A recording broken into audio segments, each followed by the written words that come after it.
भटक्या कुत्र्यांना म्हणजे स्ट्रे डॉग्सना आता शेल्टर होममध्ये ठेवता येणार नाहीये। फक्त आजारी आणि ॲग्रेसिव्ह कुत्र्यांनाच शेल्टर होम्स वापरले जातील।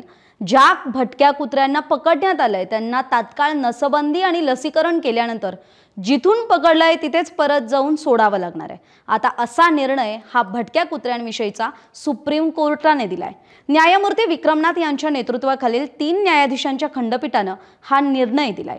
यासोबतच सुप्रीम कोर्टानं सर्व राज्य आणि केंद्रशासित प्रदेशांना नोटीसही बजावली आहे। कुत्र्यांना फक्त नियुक्त केलेल्या ठिकाणीच खायला दिलं जाईल। सार्वजनिक ठिकाणी भटक्या कुत्र्यांना खायला दिलं जाणार नाही। असं न केल्यास कारवाई केली जाईल असं सुद्धा कोर्टानं म्हटलंय। कारण सार्वजनिक ठिकाणी कुत्र्यांना खायला घालण्यास मनाई आहे। कोर्टाने याशिवाय म्हटलंय की कुत्र्यांना कुठेही खायला दिल्याने समस्या निर्माण होतात। नियमांचं उल्लंघन करणाऱ्यांविरुद्ध तक्रार नोंदवण्यासाठी एक हेल्पलाईन सुरू केली जाईल। याशिवाय प्रत्येक वॉर्डमध्ये फीडिंग झोन तयार करण्यात येणार असून सार्वजनिक ठिकाणी कुत्र्यांना खायला घालण्यास बंदी असेल।